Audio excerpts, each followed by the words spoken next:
안녕하세요 여러분, 이신동입니다. 반갑습니다. 새해에는 큰 꿈을 가지고 시작하고 계시죠? 특히 우리 우수하고 똑똑한 아이들 정말 새해에는 더 많은 성장하는 그런 해가 되면 좋겠다고 생각합니다. 우리 연구소에서는 늘 우수하고 똑똑한 아이들을 어떻게 지원해 줄까, 그런데 관심을 많이 가지고 연구를 하고 있습니다. 그래서 많은 부모님들 우리 아이가 정말 우수하고 많은 재능을 가지고 있다고 생각하시면은 특히 그런 아이들을 잘 키울 수 있도록 여러 가지 솔루션이 필요하다고 생각합니다. 그런 솔루션을 함께 공유하면 좋을 거라고 생각합니다.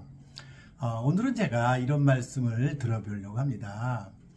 교사들은 어떤 아이를 영재 아이로 기대할까입니다. 새해 들어서 학교에 가는 아이도 있죠. 학교에 가게 되면은 이제 선생님과 좋은 상호작용, 친구들과 좋은 상호작용이 굉장히 필요합니다. 그 중에서도 선생님이 저 아이는 정말 똑똑한 아이다, 저 아이는 영재가 아닐까라고 하는 그런 기대, 어떤 아이를 선생님들은 그렇게 기대하는지, 이런 걸 흔히 우리가 기대 효과라고 합니다. 기대 효과. 기대를 하는 아이에게는 더 많은 좋은 긍정적인 결과들이 나타난다는 것이죠. 이거를 심리학적인 용어로 말하면 피그말리온 이펙트라고 해요. 피그말리온 이펙트.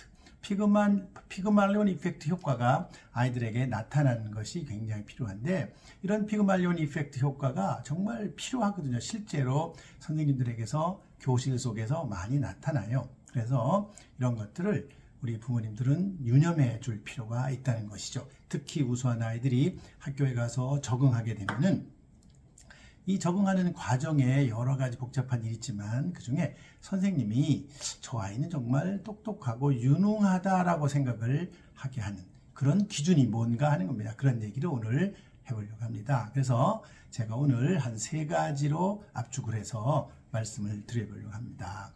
자, 첫째는요. 쉽게 학습하는 아이를 선생님들은 높이 평가합니다. 쉽게 학습하는 아이. 우리가 쉽게 학습한다는 것은 보통 수월하게 학습한다. 그래서 이렇게 수월하게 학습하는 아이들, 우리가 수월성이라고 그래요. 수월성. 즉, 수월이란 말은 뛰어난다는 뜻입니다. 뛰어난. 그래서 우리가 영재 교육을 수월 교육이라고 그래요. 수월성 교육이라고 그래요. 자, 한두 번 가르쳐 주는데도 금방 알아차린다는 것이죠. 또, 그 다음에 아이들이 이 친구들 관계에 있어서도 남들보다 훨씬 더 학습의 효과가 팍팍 나타나는 것이 눈에 보인다는 겁니다. 학습의 효과 정말 중요하죠. 집에서 여러분들 아이들 가르쳐 보면 아시잖아요. 부모님들도 얘는 정말 다른 그 형제들보다도 뛰어나다. 뛰어나다라고 하는 첫 번째 기준이 뭐냐? 학습을 쉽게 한다는 겁니다. 예를 들면 제가 상담을 쭉 하다가 보면은요, 우리 아이는 한글을 가르쳐 주지도 않았는데 혼자 스스로 했다. 이런 얘기를 굉장히 많이 해요. 또 말도 굉장히 빨리 했다. 또 수도 그렇게 가르쳐 주는 것도 없는데 더하기 빼기도 하고 수세기도 하고 그렇다는 것이죠. 이렇게 학습을 수월하고 쉽게 빨리빨리 하는 아이들, 이런 아이들이 사실은 선생님이 볼 때는 제가 굉장히 똑똑한 아이다, 우수한 아이다라고 보게 되는 그런 기준이 됩니다. 제가 지금 여기서 뽑은 이 3가지는요. 한국도 그렇고요. 미국에서 많은 연구를 통해서 사실은 선생님들이, 특히 교사들이 아이들이 똑똑하다라고 하는 그런 기준을 삼을 때 여러 가지 기준이 있지만 그 중에 제가 가장 중요한 거 3가지를 뽑았어요. 학습을 쉽게, 수월하게, 아주 편하게 하는 그런 아이들. 한 가지를 가르쳐주면 10가지를 한다. 그런 옛말이 있잖아요. 그런 것처럼 그렇게 빨리빨리 하는 아이를 선생님들은 굉장히 우수하고 똑똑한 아이, 영재라고 생각하는 경우가 많다는 겁니다. 그번에 두 번째는요. 그 다음에 호기심이 높고 창의적인 아이입니다. 호기심이라고 하는 것이요. 자칫 잘못하면 이 호기심은 좀 산만한 아이를 만드는 경우도 있어요. 이 호기심이 많은 아이들이 좀 산만해요. 예를 들면은 선생님이 교과를 이끌고 나가는데 그 교과를 잘 따라오지 않고 다른데 자꾸 그렇게 두리번거린다거나 다른데 관심을 갖는데, 이 호기심이라는 걸 잘 우리가 이해를 해야 됩니다. 즉, 학교에서 선생님은요, 어떤 호기심을 요구하느냐면 선생님이 이 수업 시간에 하는 어떤 주제, 그런 주제에 대해서 호기심을 갖는 그런 아이를 좋아하지, 선생님이 주제를 갖고 있는 어떤 수업을 하는데 다른데 막 관심을 갖는 그런 아이는 뭐 좀 주의산만 이렇게 생각하는 경우가 굉장히 많이 있어요. 그래서 그렇게 주의산만한 아이를 만들면 안 되고 선생님의 교과를 잘 따라가게끔 만들어주는 부모 굉장히 중요하죠. 그런 아이는 바로 선생님한테 굉장히 우수한 아이로 이렇게 기대될 수 있는 겁니다. 또 창의적인 아이예요. 창의적인 아이라는 것은 바로 새로운 것을 추구하는 것이죠. 이 새로운 것을 추구하고 새로운 것에 관심을 많이 갖고 또 새로운 아이디어를 보이는 걸 말하는 거예요.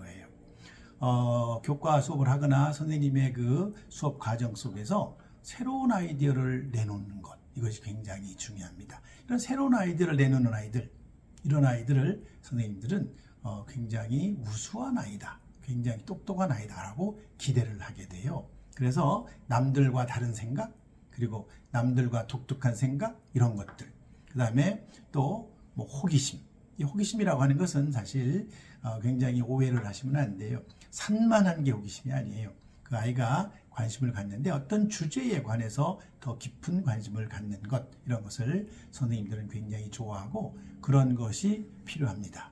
굉장히 우수한 아이들이 학교에 부적응하는 사례가 굉장히 많아요. 우리가 아이들 지금 학교에 보낼 그런 준비를 하고 계신 분들 특히 주의를 해야 되고 관심을 많이 가지셔야 됩니다. 그래야만 아이들이 학교에 가서 잘 적응하게 돼요. 그 다음에 세 번째는요, 높은 추론 능력을 보이는 아이입니다. 추론 능력.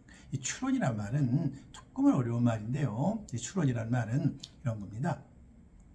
논리적인 생각을 하는 거예요. 논리적인 생각. A, B, C로 가는 것이죠. A에서 B로, B에서 C로 가면은 거기 뭔가 규칙이 있는 거예요. 규칙이. 그래서 그런 규칙을 통해 가지고 사실은 새로운 것, D를 예측하는 능력, 이런 거를 우리가 추론이라고 그래요. 추론. 그래서 우리가 지식을 확장할 때도 바로 이런 추론을 가지고 지식을 확장할 수가 있어요. 그래서 우리가 뭐 연역적, 귀납적 이런 말 많이 쓰잖아요. 이런 것들은 우리 인류가 지식을 확장시켜 놓은 확장시키는 데 사용한 좋은 방법들이에요. 그래서 아이가 어떤 예측을 하는 힘, 그런 걸 말해요. 어떤 단서들을 가지고 예측하는 걸 말해요. 보통 우리가 하늘에 뭐 구름이 끼고 막 하늘이 흐리고 막 그렇다.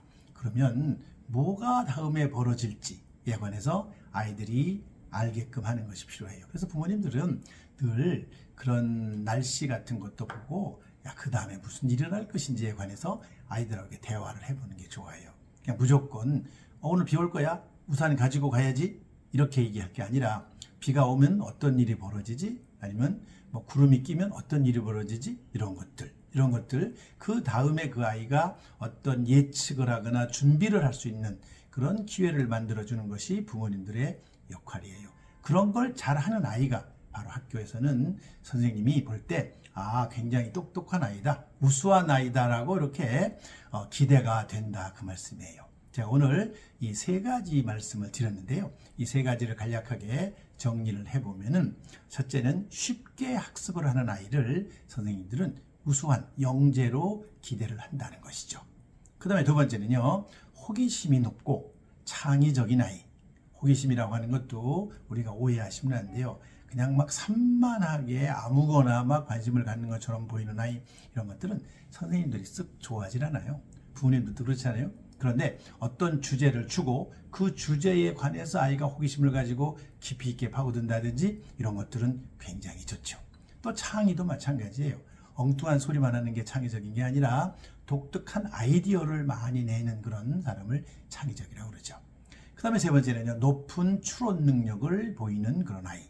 높은 추론 능력을 보이는 아이. 추론이라고 하는 것은 어떤 단서들을 가지고 그 단서들을 가지고 예측하는 능력을 말하잖아요. 그래서 그런 것들이 바로 학교에 갔을 때 교사들이 우수한 아이로 간주하는 중요한 기준이 될 수 있다, 이렇게 말씀을 드렸어요. 그래서 이런 것들을 엄마들이 미리 이런 것들을 알고 계시면은 이런 것들을 집에서 차근차근 아이들을 가르쳐서 학교에 보내면 학교에서 인정받는 그런, 또 선생님에게 우수한 아이로 기대되는, 우수한 아이로 기대됐다는 얘기는 바로 그 기대 효과라는 것 때문에, 피그말리온 이펙트라 그래서 그 기대 효과 때문에 아주 좋은 결과를 가져오는 그런 아이로 성장할 수 있다는 점에서 굉장히 유리한 그런 조건을 갖추게 되는 것이죠. 새해 이제 첫날인데요. 오늘은 이런 그 교사들은 어떤 아이를 영재 아이로, 우수한 아이로 기대할까라는 주제로 말씀드렸습니다. 감사합니다.